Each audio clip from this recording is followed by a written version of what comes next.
श्री स्थावरेश्वर महादेव, जिनके दर्शन मात्र से ग्रह बाधा का नाश होता है।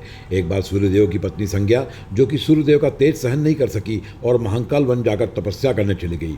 उन्होंने अपनी छाया को सूर्यदेव के पास रख दिया और सूर्यदेव ने छाया को ही संज्ञा समझा एवं छाया के गर्भ से एक पुत्र शनैश्चर का जन्म हुआ। शनैश्चर का जन्म होते ही देवता, असुर, मनुष्य आदि सभी भयभीत हो गए। शनैश्चर ने उत्पन्न होते ही त्रैलोक्य को आक्रांत कर दिया। इंद्र को भी भयग्रस्त होकर ब्रह्मा की शरण में जाना पड़ा। ब्रह्मा जी के पास पहुंचकर देवेंद्र उनसे शनैश्चर का वृतांत बताने लगे। ब्रह्मदेव सूर्यपुत्र शनैश्चर ने जन्म लेते ही रोहिणी चक्र भेदन कर दिया तथा नक्षत्र मंडल पर छा गए हैं। इंद्र का कथन सुनकर ब्रह्मा जी ने सूर्य को बुलाकर उनसे कहा कि हे सूर्य, आप अपने पुत्र को संयमित करिए, उसे रोकिए, उसने त्रिलोक पर आक्रमण कर दिया है। ब्रह्मा जी का कथन सुनकर सूर्यदेव कहने लगे, मेरा पुत्र मेरे लिए असाध्य है, इसलिए आप स्वयं ही उसे रोकिए। ये देखिए, उसने खेलते खेलते मेरे चरणों पर दृष्टि डाली, इससे मैं वहां जल गया। यह सुनकर ब्रह्मा जी मन ही मन भयभीत होकर तत्काल श्री हरि विष्णु जी के यहाँ पहुंचे और उन्होंने पूरा घटना चक्र श्री हरि भगवान विष्णु को बताया। तब श्री हरि भगवान विष्णु ने कहा कि हम सबको भगवान शंकर की शरण लेना पड़ेगी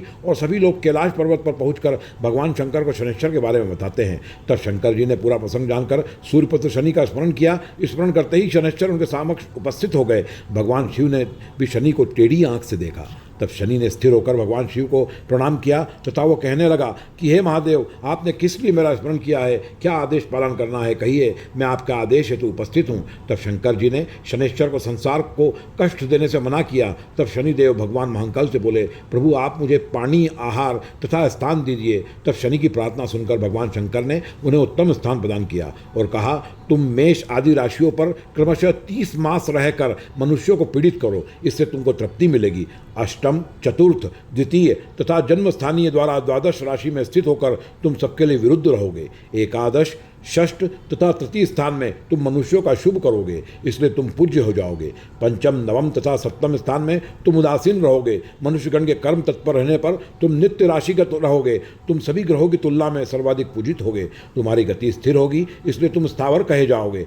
तुम्हारी स्थिति ग्रह श्रेष्ठ रूप से होगी। राशि से तुम मंद गति से चलोगे, इसलिए तुम्हारा नाम शनैश्चर। तुम्हारा वर्ण होगा गज के गंड स्थल जैसा अथवा मेरे कंठ जैसा। सभी ग्रहों में से तुम अधोदृष्टि तथा मंद गति युक्त रहोगे। जिस पर तुम प्रसन्न होगे उसे राज्य और संपदा प्रदान करोगे तथा दुष्ट स्थिति में होने पर तुम तत्काल उस व्यक्ति को मृत्यु के मुख में पहुंचा दोगे। देव, असुर, मनुष्य, सिद्ध, विद्याधर, सर्प भी तुम्हारी क्रूर दृष्टि से नष्ट होंगे। यह बात एकदम सत्य है। मनुष्य तुम्हारी कृपा द्वारा दुर्लभ से दुर्लभ वरदान प्राप्त करेगा। मैं तुमको एक और मनोरम स्थान प्रदान करता हूं, जो कि प्रलय काल में भी अक्षय रहता है। इसका नाम है महाकाल वन। तुम वहां जाओ। वहां पृथुकेश्वर लिंग के दक्षिण में एक लिंग है, वो तुम्हारे नाम से प्रसिद्ध होगा। इससे तीनों लोक में तुम्हारी कीर्ति स्थापित होगी। भगवान शिव के वाक्य सुनकर शनिदेव शीघ्रतापूर्वक महाकाल वन चले गए। वहां उन्होंने लिंग दर्शन द्वारा सुशोभन स्थान प्राप्त किया। यह लिंग शनि के स्थावर नाम के अनुसार स्थावरेश्वर महादेव के नाम से प्रसिद्ध हो गए। फिर शनिदेव ने कहा कि जो मेरे द्वारा पूजित स्थावरेश्वर लिंग का दर्शन करेंगे उनको कदापि मेरे द्वारा